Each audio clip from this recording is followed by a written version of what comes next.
Welcome to the deep dive. Okay, think about this. Around 4 million people in the UK are living with diabetes right now. That's a huge number. It is. And get this, 90% of them have type 2. Even more specific, right here in the Midlands, NHS Digital says we have the highest prevalence in all of England. Wow, the highest right here. Yeah. And projections. They suggest it could hit 5 million nationwide by next year, 2025. So understanding this stuff, especially how insulin works, it's just becoming more and more relevant for, well, loads of us. Absolutely. And trying to navigate all the health information out there, it can feel, a bit much sometimes. Totally. So that's really what we're aiming for in this deep dive. We want to simplify the core ideas around insulin, how it's used for both type 1 and type 2 diabetes, and we're using some specific local guidelines to ground it. Exactly. We've got these insulin guidelines for adults and children with type 1 and type 2 diabetes, Mellitus V1.0. They're from February 2021. Right. Put together by the Birmingham, Solihull, Sandwell, and Environs Area Prescribing Committee, the APC. Now, think of the APC as like the local group of experts setting standards for medicines. Okay. These guys are mainly for doctors and nurses, but honestly, they're packed with useful info for anyone who just wants a clearer picture of insulin therapy. They've got appendices too, covering which insulins are on the list, the pen devices, adjusting doses if you're on other meds, safety stuff. It's all in there. And we also looked at another document, didn't we? That poster file. Oh yeah, the insulin poster 011424.pdf. That gives us some really nice details on specific brands and like how long they work for, their profiles, and just, baseline. Insulin's a medicine, helps your body use glucose, sugar for energy. It becomes really key in type 2 when maybe other treatments aren't quite doing the job anymore. So our mission today, let's pull out the really important stuff. Like, when is insulin actually considered for adults and for kids? What are the different kinds available? We'll use some brand names to make it real. Yeah, good idea. Plus, the crucial safety bits and where you can find out more. All aimed at you, listening in, wanting the key facts without getting totally overloaded. Sounds good. Okay, so first big question. When do doctors and nurses start thinking, right, maybe insulin is needed here? Okay, let's start with adults. For type 1 diabetes, the guidelines are super clear. It's urgent, needs a specialist referral, and insulin starts immediately. No messing. Makes sense. Type 1 means the body's stopped making its own insulin entirely. Exactly. It has to be replaced. Right. Now, for type 2 in adults, it's a bit more nuanced, isn't it? Insulin can come into play at different stages. Okay. So firstly, if someone's got symptomatic hyperglycemia, really high blood sugar, causing symptoms like extreme thirst, peeing all the time, blurry vision. Right, the classic signs. Yeah. Insulin can be started any time then. Also, right at diagnosis, if their HbA1c, that's like the average blood sugar report card for the last few months, if that's really high, say over 86 millimole, which is more than 10%. Wow, that's high. It is. Then insulin is often on the table straight away. So it's not just a last resort then? Not necessarily, no. The guidelines also say it can be considered anytime the HbA1c stays above 75 millimole, that's over 9%, whatever else they're taking. Okay. And, if someone's already on 2, maybe even 3 other diabetes meds, and their HbA1c is still above their personal target, that's another point where insulin gets strongly considered. Right. When other things aren't quite cutting it. Exactly. And finally, insulin often comes in during other illnesses, like a bad infection or if someone develops diabetes because of steroid treatment. Those situations can really push blood sugar levels up. Okay, that gives a good overview for adults. What about children and young people? Is it different? Yes, definitely. For kids and young people, it's even more urgent. If type 1 or type 2 is suspected, it's an immediate, urgent referral to pediatric specialists. Right away. And insulin should start within 24 hours of that suspicion. The guidelines even list specific hospital contacts in the West Midlands to make sure it happens fast. It really highlights how serious diabetes can be in younger people. Now, that urgency is the key difference, yeah. It is. And the guidelines also spell out what not to do. Like, don't just send them for routine blood tests as an outpatient, or delay things by trying to arrange fasting tests first. The absolute priority is getting in touch with the pediatric diabetes team straight away. Got it. No delays, straight to the experts. Okay, so we've talked about when insulin's considered. What about the how? The different ways it's used, the insulin pathways. Yeah, okay. So for adults with type 1, it's simple. Everyone needs insulin. always managed by specialists, and structured education, lifestyle support, all crucial parts of that. Makes sense. For adults with type 2, there are a few different routes or pathways. You might start with just a basal insulin, that's the long-acting background one, Okay. or maybe a basal bolus routine, that's the long-acting one, plus rapid-acting insulin before meals. Right. Covering the food. Exactly. Then there's basal plus, that's basal plus maybe just 1 or 2 mealtime injections.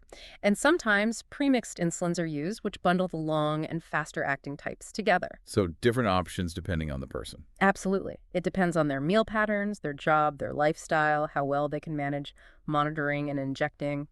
And again, the guidelines stress that ongoing education and setting individual HbA1c targets are key. Someone with super regular meals might do fine on a premix, whereas someone else with a more varied schedule might need that flexibility of basal bolus. So it's really personalized even within type 2. What about the pathways for children and young people? Again, it's all specialist care. Yeah. Intensive insulin therapy usually starts straight away for anyone diagnosed with type 1, anyone with significant symptoms, or if their HbA1c is 69 millimole, that's 8.5% or more. Okay. The two main ways are MDI, multiple daily injections, usually a long-acting basal and rapid-acting bolus with meals, Right. or CSII, continuous subcutaneous insulin infusion. That's an insulin pump. Ah, the pump. Yeah. And there are age things to consider, too. MDI is generally for kids over 2 at diagnosis, while pump therapy has its own specific criteria. Okay, different delivery methods for different situations. Right, let's dig into the actual types of insulin now. Lots of names floating around. There are, yeah. But we can group them by how fast they work and how long they last. So first, you've got your long-acting or intermediate-acting insulins. These are your basal insulins. Background ones. Exactly. Provide that steady level all day and night. A common intermediate one is NPH brands like Humulin I, Insulatard, Instamin Basal. It's often a first choice in type 2, but interestingly, the guidelines note that overall spending on NPH is fairly low compared to newer options. Oh, okay. Then you have the long-acting analogs, things like Levemir, Lantus, Semglee. Sengel, that was the preferred biosimilar you That's yeah. the one, yeah. Preferred for new adult type 2 patients starting on this type of insulin. Also, Abasoglar, Toujeo, and Tresiba. These often allow for just once daily injections, though Levemir sometimes needs twice a day. And an interesting little point, some people find Levemir stings less when injected compared to, say, Lantus. Good to know. Toujeo and Tresiba are classed as ultra-long acting. They're usually started by specialists. Tresiba might be used if someone's having problems with nighttime hypos, low blood sugar overnight. These can offer more flexibility in dosing time, too. Okay, so those are the foundations. Mm-hmm. What about the ones for meal times? The ones that handle the sugar rise after eating? Right. Those are your rapid-acting or short-acting insulins, often called bolus or mealtime insulin. Oh, yeah? Rapid-acting analogs include Apidra, Humalog, Novorapid. Then there's Fiasp, which is even faster, ultra-rapid, and Terapi, another biosimilar. You usually take these just before, with, or sometimes right after a meal. Okay. Then you also have the slightly older, short-acting human insulins like Actrapid and Humulin S. These are often used together with a longer-acting insulin. And these analog insulins, they're basically modified versions. Yeah, essentially. They're based on human insulin, but tweaked to work more predictably, either faster or lasting longer. This can really help people fine-tune their blood sugar control around meals or across the day. Gotcha. Long-acting for baseline, rapid or short for meals. Yeah. What about those premixed ones you mentioned? How do they work? Ah, yes. The premixed or biphasic insulins, they're kind of a two-in-one deal. Combine both a background basal and a mealtime bolus insulin in one injection. Can be, yeah. You've got human premixes like Humulin M3, Insulin Com 25, Insulin Com 50. The number tells you the percentage of the short-acting bit. Okay. And then analog premixes like Humalog Mix 25, Humalog Mix 50, Nova Mix 30. These use the rapid-acting analogs. The key thing with these is they can often be injected right before or even just after a meal, so a bit more flexibility there. That could be really helpful for people whose meal times aren't always predictable. Exactly. They can be a good fit for people who prefer fewer injections and have a pretty regular eating routine. Right. Matt, you mentioned biosimilars a couple of times, Semglee and Karapi. Can you just quickly explain what they are again and why they matter? Sure. So a biosimilar is a biological medicine like insulin that's been specifically developed to be highly similar to an existing, already approved biological medicine. Like a very, very close copy. Essentially, yes. In terms of how well it works and how safe it is. They go through really strict testing to prove they're clinically equivalent. Okay. And the guidelines point to Semglee as the preferred first-line biosimilar for insulin glargine 100 unit simulants, specifically for new adult type 2 patients. But importantly, switching someone from the original, like Lantus, to Semglee needs to be done carefully by someone with experience and with direct patient discussion, not just a letter. Right. Needs proper handling. Definitely. And a big reason they're important is cost. Biosimilars can potentially save healthcare systems a lot of money, making these vital treatments more accessible without cutting corners on quality or effectiveness. Makes sense. Cost is always a factor. Okay. Changing gears slightly. Something super important for anyone using insulin must be actually injecting it correctly. What are the key things there? Oh, absolutely vital. Correct technique is crucial. It makes sure the insulin gets absorbed predictably, day in, day out, and it helps prevent problems. Like what sort of problems? Well, the main one is probably lipohypertrophy. Those are fatty lumps or hard spots that can form under the skin if you inject into the same place too often. Ah, right. And they can really mess with how the insulin gets absorbed, sometimes too fast, sometimes too slow. So rotating injection sites is key. Using the right needle length matters too, and definitely never reusing needles. That's a big no-no. Where can people find out more about good technique? The guidelines recommend great resources like Diabetes UK, FIT, that's the Forum for Injection Technique, and Trend UK. They have really clear guides. The guidelines mention that 4mm needles are very commonly used now. They also give advice on when longer needles might be needed, or safety needles, like a specific 5mm one designed for nurses to avoid needle sticks. Right. And one really critical safety point. You should never try to draw insulin out of a pen device or cartridge using a regular insulin syringe. That's a recipe for getting the dose dangerously wrong. Okay, noted. Really important safety tip. Another thing that always comes up with insulin is hypoglycemia. What exactly is it and how should it be managed? Right. Hypoglycemia or it just means low blood sugar. Okay. The guidelines really stress patient education here. People on insulin need to know the warning signs, feeling shaky, sweaty, dizzy, confused, and know exactly what to do if it happens, how to treat it quickly to get their blood sugar back up. So what's the treatment? Usually fast-acting sugar. Glucose tablets, sugary drinks like regular Coke or fruit juice, sweets like Jelly Babies. Patients are encouraged to always have something like that handy. The guidelines mention formulary options, too, for people who can't safely use those over-the-counter things, and you can find local guidance on the BSC APC formulary website. Okay. And if someone keeps having hypos, especially severe ones, that's definitely something to discuss with their specialist. It might mean their insulin type or dose needs adjusting. Low blood sugar sounds like something you really need to be prepared for. What about the flip side? What if someone on insulin gets sick with, say, the flu? Are there special rules? Yes, absolutely. There are specific sick day rules. Being ill can really throw blood sugar levels off, often making them go higher. Right. Again, the guidelines point towards patient info from Diabetes UK and Trend UK, plus local primary care guidance. The absolute key rules are, number 1, never stop taking your insulin, even if you're not eating much. Okay, never stop. Never stop. Number 2, check your blood glucose much more often than usual, and maybe check for ketones too, especially if you have type 1. Ketones. Yeah, they're substances your body makes if it starts burning fat for energy because there isn't enough insulin to use glucose. High ketones can be dangerous. Got it. Check glucose and ketones. Number 3, drink plenty of unsweetened fluids to stay hydrated. And number 4, treat the illness itself, obviously. Following these rules is crucial to avoid serious problems like diabetic ketoacidosis or DKA. That makes sense. Your body's under stress. No. Okay, insulin's clearly powerful, so safety must be paramount. What other safety aspects do the guidelines highlight? They mention a few key things. One is the insulin passport. What's that? It's like a little credit card-sized record that the patient carries.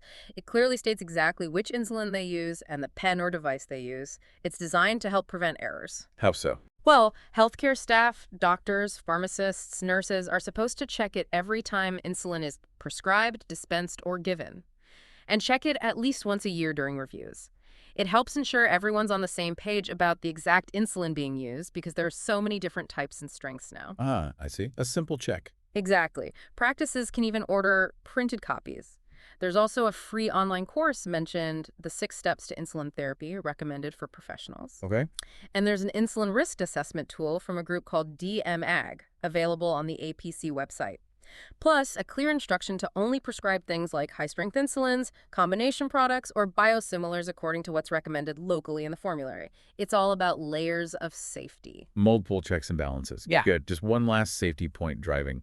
Anything specific for insulin users? Yes, a really important reminder. If you use insulin and you drive, you are legally required to tell the DVLA, the driver and vehicle licensing agents. Right, you have to inform them. You do. And you should also be familiar with their specific guidance, which talks about blood glucose monitoring before driving and during long journeys, managing hypos, all that stuff. Yeah. It's crucial for road safety. Okay, good reminder. Yeah. Right, we've covered a lot there when insulin's used, the types, safety. To sort of pull it all together, what are the main things you'd want our listeners to take away from this? Okay, I think three main things. First, insulin is absolutely vital for type 1 diabetes, and it's a really key effective treatment for many people with type 2 as well. Don't see it just as a last resort. Right. Second, there's a whole range of insulins out there working differently. You've got your long-acting background ones like Lantus or Semglee, and your rapid-acting mealtime ones like NovaRapid or Fiasp. They all have a role. Different tools for different jobs. Exactly. And third, using insulin safely comes down to getting the injection technique right, knowing how to spot and treat hypos, understanding sick day rules, and using those safety tools like the insulin passport. Yeah, definitely. And I think even if you listening don't use insulin yourself, just knowing these basics can really help you understand things better, maybe have better conversations with your doctor, especially since diabetes is so common. You probably know someone affected. Absolutely. It empowers you with that bit more knowledge. And that actually leads nicely to a final thought for you to mull over. We've seen how things like biosimilars and different delivery methods are changing the landscape. So thinking ahead, as the research keeps going, what future innovations in insulin therapy do you think might have the biggest impact on really improving life for people with diabetes? That is a good question. Lots happening in that space. Well, if you want to explore any of this further, do check out the resources we mentioned, Diabetes UK, Trend UK, and your local APC formulary website for specifics in your area. Definitely worth a look. And please, if you have other questions or topics you'd like us to tackle in future deep dives, let us know. Thanks for tuning in today.